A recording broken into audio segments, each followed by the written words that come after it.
Hey, I'm Geoff with WizzyCom. I'm here with Leslie, and we're going to talk a little bit about RF over fiber. Specifically, this example of how to use the BFL for a remote receive application. For this, you'll need, for a diversity pair, 2 BFLTs and 2 BFLRs. For this example, if you imagine there's a dotted line down the screen, I am our remote receive application or remote receive zone. Leslie is our local receive rack or control room, and he is probably 1,000 feet away. Or several hundred meters. Or several hundred meters. Sorry, we are in Italy currently. Or kilometers, potentially. Or kilometers. Yeah. What is a kilometer? So we start by diving straight into it. A couple things to look at with the RF over fiber is, we want to use this to kind of break down some of the, maybe misconceptions that there are about RF over fiber, that we know a lot of people look at the fiber and say, oh, that's too complicated, or that's, maybe I just don't understand it, and I don't understand that. I don't really need it. I don't really need it. It's too much for my application. This is also typical. Yeah, and things. we want to take this BFL and explain that this is a incredibly valuable tool to bring into almost any production, to give you the capacity to expand as production requires. Yeah, that's correct. I mean, it really takes over or helps actually the technicians taking over their own job. So increasing the dimension, the coverage of their own installations that were set up without actually not requiring such a big effort in terms of knowledge and in terms of physical effort by pulling cables. Let's say that working with coax cable is vastly more complex and annoying than working with RF over fiber. So It's just sort of a mindset that need to change at this point. And, working with coax for a lot of applications is great, but you run into some quick limitations. In a lot of situations, 300 feet or about 100 meters tends to be your kind of limit that is we can say best case. There are, of course, others, but, by about 300 feet or 100 meters, you're introducing a lot of extra noise. You have massive amounts of loss, and we have active antennas that can mitigate that. But we are now moving into this situation where instead of lugging, 2 300-foot cables that, I don't know about you, Leslie, but if you've ever had to wrap hundreds of feet of low-loss, thick cable in the mud. I don't want to do that. I don't want to do it again either. I don't want to even load it in my van or in the car. So that's the thing. And, you also, and I'm sure you're the same, that I've ended up in production situations where you prep for plan A and you probably a little bit of plan B if you've got the time, but then production comes in and says, well, we're going to do this vastly different thing. And now you're stuck in a position of, oh, well, I need to have mic coverage there. How do I do that? Yeah, well, we can just take a look at the link. How do we actually or physically do that? So what we got on the table basically is the antenna. So where Geoff is, we talk about the reception point. So where our journalist can be, our actor, our singer, so our reporter. We got the receiving antennas going down into a BFLT that converts, let's say, the RF over laser, over light. And with a single mode fiber cable goes straight into a BFL-R. So the point is that for each T module, we need to have an R module on the other side. So there are different ways of doing that. Today we analyze the BFL-based link, so only made out of BFLs. In this case, we want to work in diversity, as you normally do in reception. So we do 2 BFLTs, 2 fibers, goes into 2 BFL-Rs. And this creates a diversity RF over fiber link.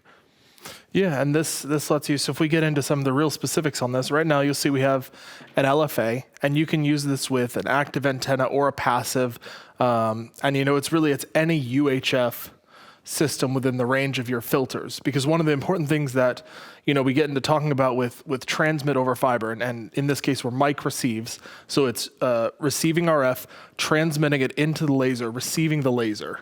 So there's a lot of, when you think about it, mixture of where your transmitters live and how that kind of fits to your ecosystem.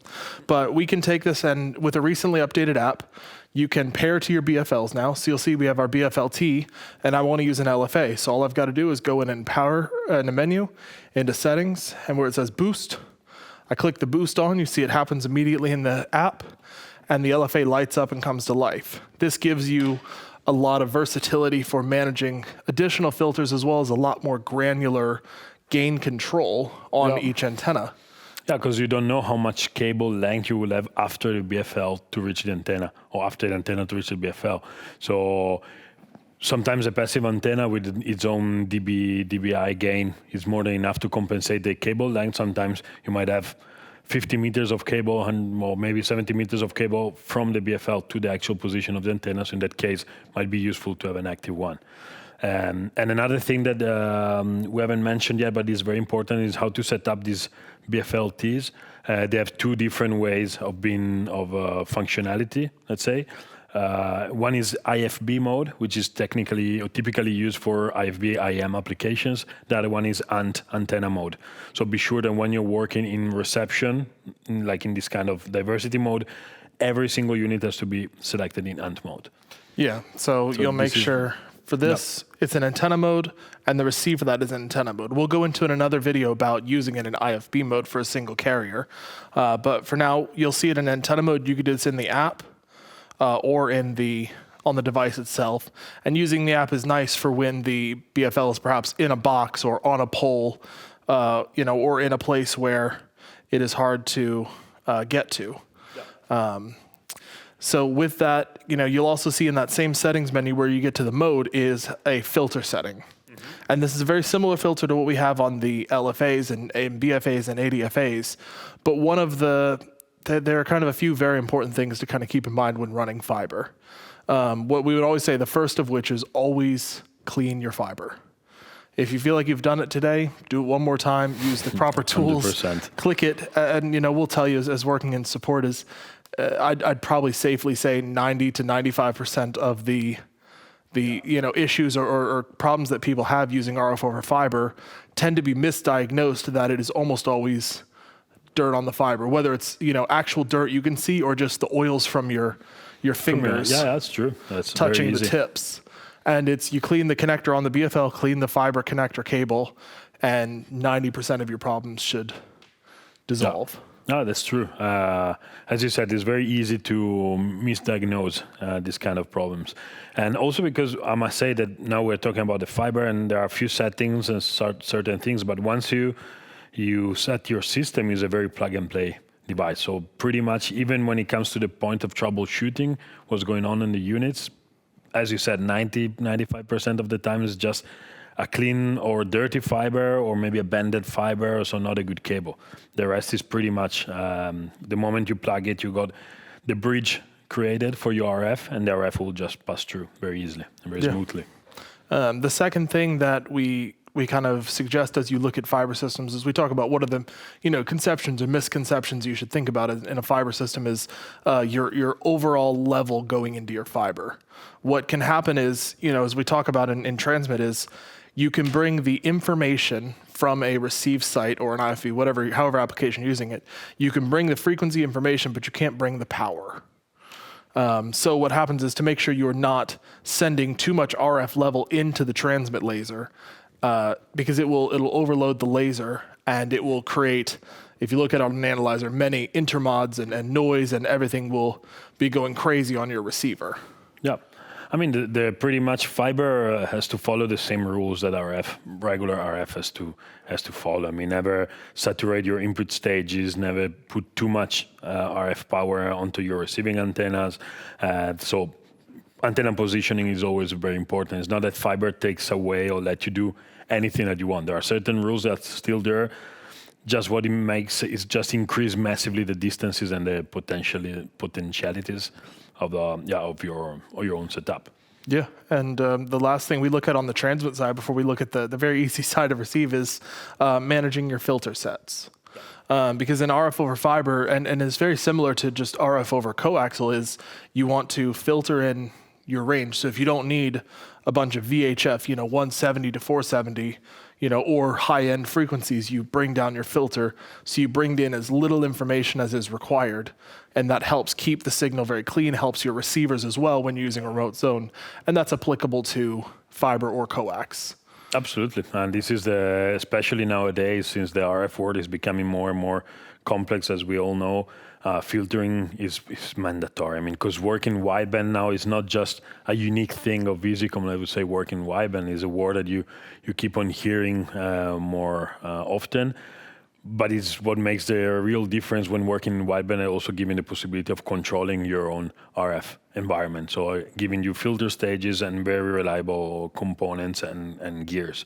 So that's a very important thing, especially for Visicom, which is the RF part is, of course, our main thing, we can say. Yeah. So yeah. And I think, and that's kind of the big parts of transmit. So the basic, summation of all that is make sure it's clean, make sure it's filtered, and make sure the levels are right. And then you just simply plug the coaxial antenna in and a fiber cable out, and then you get to the receive side. Yeah, simple as that. And then out of here, directly into your receiver, into your matrix, into your splitter, and off you go. Yeah, and that can be with any, Visicom, MAT, SPL, or any other, third-party receiver system. And you can power it via the Hiroshi input or via the voltage bias off the receiver. That's correct. Yeah, you can power it as it's a regular booster, let's say, for antennas.